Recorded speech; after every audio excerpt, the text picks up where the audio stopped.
Olá! Você já reparou como os fundos imobiliários podem reagir de maneiras bem diferentes dependendo do momento da economia? Isso acontece porque a inflação, juros e atividade econômica influenciam o desempenho dos fundos imobiliários e de maneiras distintas entre si. Eu sou a Larissa Napo, analista de fundos imobiliários do Itaú BBA, e hoje eu quero te ajudar a compreender como essas variáveis macroeconômicas influenciam o mercado de fundos imobiliários. Fica comigo, porque entender essa dinâmica é essencial para navegar em qualquer cenário. Para entender o comportamento dos fundos imobiliários dentro do cenário macro, primeiro precisamos separá-los entre duas grandes categorias: os fundos imobiliários de papel, que investem em ativos financeiros, e os fundos imobiliários de tijolo, que investem diretamente em imóveis. Nos fundos de papel, a relação com inflação e juros é diretamente proporcional.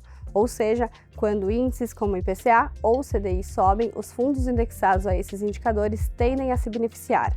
Ou seja, quanto maior o índice de referência, maior tende a ser o rendimento distribuído aos cotistas. Esse é o ponto importante. Nos fundos imobiliários de papel, os efeitos da inflação e dos juros altos aparecem de forma mais rápida e clara no retorno mensal. Já os fundos imobiliários de tijolo não têm essa relação imediata. O impacto deles acontece de duas formas.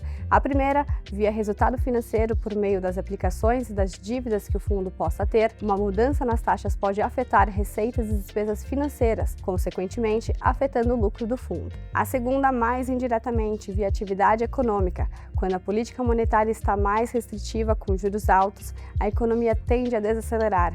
Isso significa consumidores gastando menos e empresas mais cautelosas com seus gastos. Já a inflação, isoladamente, costuma ter um impacto positivo sobre os fundos imobiliários de tijolo, porque, de maneira geral, os contratos de aluguel desses fundos são corrigidos por um índice inflacionário.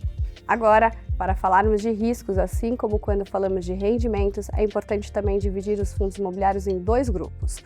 Os fundos imobiliários de papel são credores. Eles investem em dívidas imobiliárias e, por isso, dependem da capacidade das empresas de manter seus pagamentos em dia. Num cenário como o atual, de altas das taxas de juros e PIB desacelerando, as empresas tendem a apresentar problemas, seja por vendas em baixa, pagamentos não recebidos ou custos de construção acima do projetado.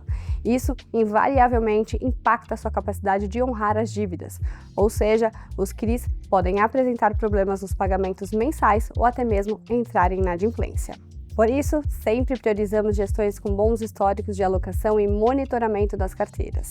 E no momento, o investidor precisa ter ainda mais atenção ao investir nessa classe. Para conferir nossa recomendação atual para os fundos imobiliários, é só escanear o QR Code aqui na tela do vídeo ou clicar no link da descrição. Já para os fundos imobiliários de tijolo, apesar de serem proprietários de imóveis e não credores, eles também possuem riscos atrelados às suas atividades.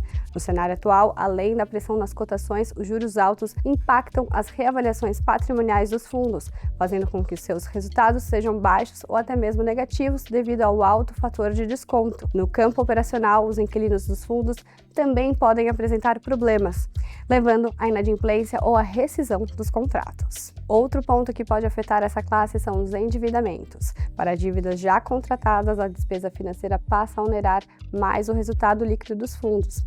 E para dívidas contratadas no período, as taxas elevadas tendem a prejudicar o resultado no longo prazo. Quando juntamos tudo, fica claro que inflação, juros e PIB afetam os fundos imobiliários de formas distintas, e que entender essas relações é fundamental para avaliar os rendimentos e os riscos da classe. Seja em fundos de papel ou de tijolo, o cenário macroeconômico sempre vai influenciar o comportamento dos resultados. E a sua carteira de fundos imobiliários, como tem se comportado no cenário atual?